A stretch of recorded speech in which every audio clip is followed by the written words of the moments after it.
রাজ্যে উন্নয়নের জোয়ারে রাস্তা সংস্কারের দাবিতে আবারও সড়ক অবরোধে বসল স্থানীয় জনগণ।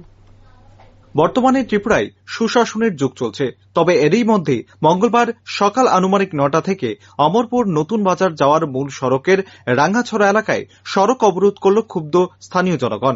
ঘটনাস্থলে পৌঁছায় অমরপুর বীরগঞ্জ থানার পুলিশ সহ অমরপুর পূর্ত দপ্তরের প্রতিনিধিরা।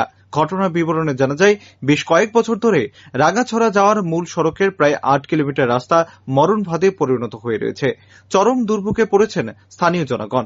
সম্প্রতি রাস্তা মেরামত করার জন্য অমরপুর পূর্ত দপ্তর টেন্ডার করে মাত্র 2.5 কিলোমিটার রাস্তার জন্য।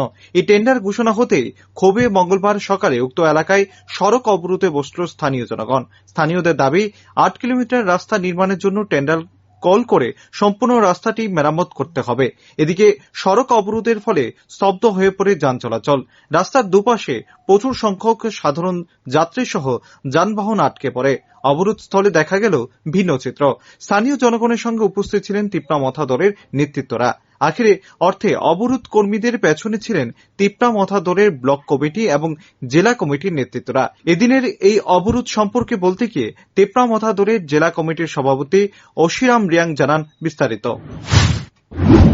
রাস্তা বাংলা আজ পর্যন্ত অমরপুরে অনেক টেন্ডার বাইরে গেছে। আমার এখানে চাপ্টার আছে, এখানে প্রায় 100টার মতো।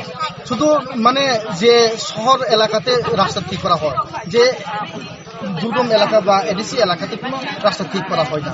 সেই জন্য আজকে পাবলিক ছেড়ে আমাদের রাস্তা যেভাবে ভাঙার সঙ্গে এইভাবে তো পরে দিন তো রাস্তাও ভাঙিয়ে বা গাড়িও অ্যাক্সিডেন্ট হতে পারে। সেই জন্য আজকে তাদের পাবলিক ছেড়ে এখানে রাস্তা অবরোধ করা হয়েছে। কোন রাস্তা লেগে? এটা রাঙ্গাছড়া তো সূর্যখানপাড়া। টেন্ডার বাইরেছে আমি শুনছি মাত্র 2.305 কিলোমিটার। এখানে রাস্তা আছে প্রায় 7 কিলোমিটার। বাদ বাকিটা কপি করা হবে। উনি তো আগে তো বলছিল এখানে সব ঠিক করা হবে, 2,16,00,000 অলরেডি এস্টিমেট হয়ে গেছে। সে কথা ইঞ্জিনিয়ার সাহেব বলছিল, কিন্তু আজকে দেখতে পেলাম মাত্র 2.306 কিলোমিটার, মাত্র প্রায় 2-2.5 কিলোমিটার। সেই জন্য বাদ বাকি রাস্তা তো ঠিক করা হবে। আরো এদিকে আরো ভাঙা আছে, এটা ভাঙিয়ে ছাড়া আবার সূর্যখান তো 17 পাড়া, তাহলে এক জায়গাতে ফালে ছাড়া এখানে আছে রাঙ্গাছড়া আর হাপাইয়া কোলাবা, এই 3টা পাড়া ফালে ছাড়া আর একটা জায়গাতে গিয়ে আছে। সেভাবে তো হয় না। সেই জন্য আজকে রাস্তা অবরোধ করা হবে। এখনো কোনো আধিকারিক আসছে না? কোনো আধিকারিক আসছে না। আচ্ছা, আমরা এই 3টা পাড়াতে কতগুলো লোক থাকে না এই রাস্তার উপর ডিপেন্ড করে? এই রাস্তার উপরে ডিপেন্ড করে প্রায় এখানে তো 1700 উপর আছে লোক। এখানে প্রায় পাড়া আছে, প্রায় 8টা পাড়া আছে।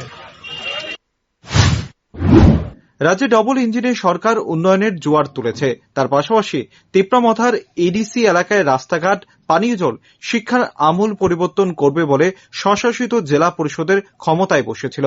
কিন্তু ভোট যায়, ভোট আসে। গণদেবতারা রাজনৈতিক দলের নেতাদের ক্ষমতায় বসায়, কিন্তু তাদের ভাগ্যের আর পরিবর্তন হয় না। তারই বাস্তব চিত্র এদিন ক্যামেরার সামনে ধরা পড়ল রাস্তা অবরোধের মধ্য দিয়ে।